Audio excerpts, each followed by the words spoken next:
Good morning, students. Today we will study about the chemical reactions and equations. और आज हम इस chapter का रिवीजन करेंगे बिकॉज आपके एग्जाम्स आ गए हैं तो हमें रिवीजन करना है अपना. हम रिवाइज करेंगे चैप्टर का नाम है केमिकल इक्वेशंस एंड रिएक्शंस. सबसे पहले हम जानेंगे what is chemical reaction and what is a chemical equation. Any chemical change, कोई भी केमिकल चेंज जो आपका हो रहा उसको हम केमिकल रिएक्शन कहते हैं.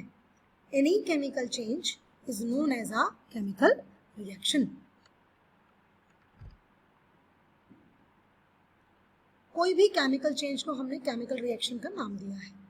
अब what is chemical equation? Whenever we represent a chemical reaction in the form of an equation, जैसे कि मैथ्स में हम इक्वेशन रिप्रेजेंट करते हैं, ऐसे ही हम केमिकल रिएक्शन को भी कुछ सिंबल्स, कुछ साइंस की हेल्प से रिप्रेजेंट करते हैं. That representation of a chemical reaction with the help of some symbols and science is known as chemical equation. उसको हम केमिकल इक्वेशन कहते हैं. Now a chemical change occurs when we say that a chemical reactions takes place. बिल्कुल बेटा, आपने छोटी classes में भी पढ़ा है केमिकल एंड फिजिकल चेंज. ऐसा कोई भी चेंज जहाँ पर आपका जो आपने मटेरियल लिया, जो आपने सब्सटेंसेस लिए स्टार्टिंग में प्रोसेस के, और उससे अलग प्रॉपर्टीज के सब्सटेंसेस आपको मिले at the end of the process, उसको हम कहते हैं केमिकल चेंज. जैसे कि आपने डो लिया, आटा लिया जो कि मला हुआ है, गुथा हुआ आटा है, आपने लिया, उसको आपने बेला, उससे आपने पूड़ी बना दी या आपने उससे रोटी बना दी. अब आप उस गुथे हुए आटे से दोबारा से आपने वो रोटी बन गई. रोटी से आप दोबारा से वो गुथा हुआ आटा नहीं बना सकते. तो ये जो चेंज है ये केमिकल चेंज है. जैसे कि फ्रूट्स का राइप हो जाना, कच्चा आम है वो पक गया, अब आप उसको कन्वर्ट नहीं कर सकते, ये केमिकल चेंज है. तो ऐसे कोई भी चेंजेस जिनको हम रिवर्ट्स नहीं कर सकते, या कुछ ऐसे केमिकल चेंजेस भी होते हैं जो रिवर्स भी होते हैं, लेकिन the main point is that where the properties of reactants, the substances which are required to start a process are different with the properties of the substances having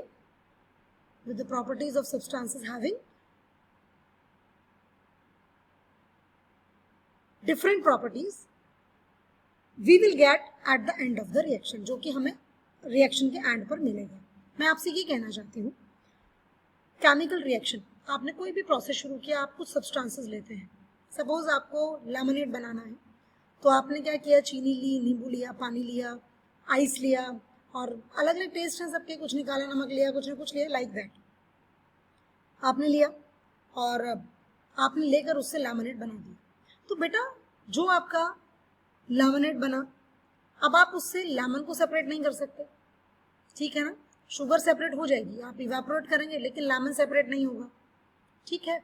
इसी तरीके से जैसे आपने कोई भी सब्सटेंस लिया, उसमें कुछ चेंजेस आए, या आपने सपोज करिए एक ब्रेड ली, आपने उस पर थोड़ा सा पानी और चीनी डालकर उसको एक कॉर्नर में रख दिया, थोड़े दिन बाद उस पर फंगस ग्रो हो जाती है और धीरे धीरे वो ब्रेड खत्म हो जाती है. तो आप उस ब्रेड से, फंगस से दोबारा ब्रेड नहीं बना सकते. तो ऐसा कोई भी चेंज जो इरिवर्सिबल हो, बेसिकली उसको हम केमिकल चेंज कहते हैं. इरिवर्सिबल चेंजेस को हम केमिकल चेंज कहते हैं.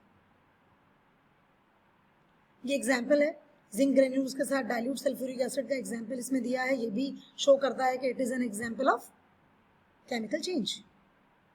नाउ अगर हमारे पास इन सब चीज़ों में चेंज आता है तो हम कुछ हद तक जस्टिफाई कर सकते हैं कि वो केमिकल चेंज है. पहला, चेंज इन स्टेट. अगर आपकी स्टेट में चेंज आ रहा है तो चेंजेस इन स्टेट में हम बेसिकली ले रहे हैं, जैसे हमने वैक्स लिया, वो सॉलिड से लिक्विड में कन्वर्ट हुआ, वो तो मेल्टिंग ऑफ वैक्स है, वो फिजिकल चेंज है. लेकिन burning of a candle contains both type of changes. आपने बर्निंग की कैंडल की, आपका जो कैंडल था वो क्या था, सॉलिड था. जब आपने उसकी बर्निंग शुरू की तो धीरे धीरे क्या हुआ, गैसेस निकलती गई और धीरे धीरे आपका जो वैक्स है वो भी कम होता जाता है, वो भी बर्न होता जाता है, ठीक है. तो that is an example of change in state. दूसरा एग्जाम्पल है चेंज इन कलर. आज भी जब क्लास में मैंने आपको रिविजन कराया कुछ क्वेश्चंस का, तो आपने नोटिस किया था, मैंने एक क्वेश्चन दिया था कि when we add a nail in a solution of copper sulphate, तो उसका कलर फेड हो जाता है. That is an example of change in colour. Evolution of a gas, आपको पता है whenever we take any metal or whenever we react any metal with any acid, HCl है, H2SO4 है, HNO3 है, कुछ भी है, तो हाइड्रोजन गैस का इवोल्यूशन होता है. That is also an example of chemical change, वो भी केमिकल चेंज का, केमिकल रिएक्शन का एग्जाम्पल है. Next is change in temperature. ऐसी बहुत सारे रिएक्शंस हैं हमारी जहाँ पर टेम्परेचर में चेंज आता है और वो हमारा केमिकल चेंज होती है. एक छोटा सा एग्जाम्पल दे सकती हूँ, mixing of lime, quick lime जो होता है आपका विद वाटर, रिएक्शन करवा दीजिए उसकी वाटर के साथ. आपका जो रिएक्शन है वो इतना ज़्यादा एक्सोथर्मिक है कि आप जिस भी बर्तन में उसको डिजोल्व करते हैं, वाइट वॉश करने के लिए यूज़ होता है कैल्शियम ऑक्साइड, वो इतना सुपर हॉट हो जाता है कि आप उसको टच नहीं कर सकते हैं. तो this is an again an example of a chemical reaction.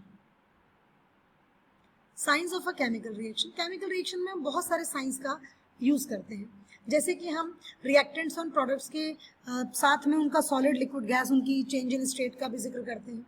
अगर गैस इवॉल्व होती है तो हम ऊपर की तरफ क्या लगाते हैं, एरो लगाते हैं.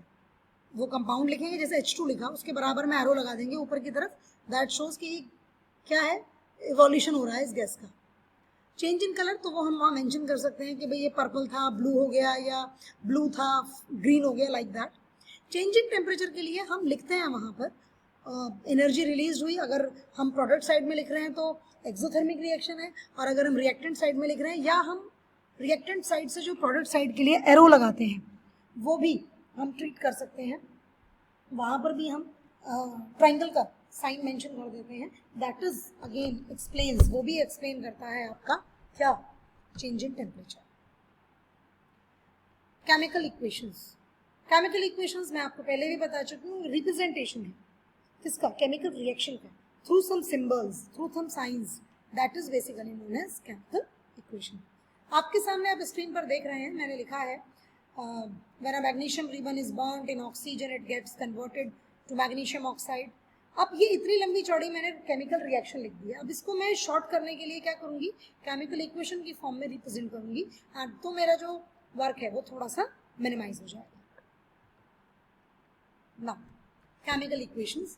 केमिकल इक्वेशंस में वो सब्सटेंसेस जो हमें प्रोसेस शुरू करने के लिए चाहिए, या जो हमारे एरो के लेफ्ट साइड में लिखे होते हैं दे आर रिएक्टेंट्स, और जो एरो के राइट साइड में लिखे होते हैं दे आर प्रोडक्ट्स. लेकिन एक चीज़ आपको लर्न करनी है इसके साथ, आपके एरो की डायरेक्शन किधर है. अगर आपका एरो का डायरेक्शन लेफ्ट से राइट जा रहा है, मतलब आपके एरो का हेड किधर है, बेसिकली वो बताएगा आपको रिएक्शन किस डायरेक्शन में चल रही है. कुछ रिएक्शंस रिवर्सिबल भी होती हैं, तो उनमें दोनों तरफ भी एरो हम लगाते हैं. तो ये चीज़ आपको लर्न करनी है, ठीक है. तो आप देख सकते हैं सामने भी स्क्रीन पर, रिएक्टेंट्स चेंज, रिएक्शंस जो हैं दे चेंज इनटू प्रोडक्ट्स, एंड इसी प्रोसेस को हमने क्या कहा है, एक केमिकल इक्वेशन में रिप्रेजेंट किया है.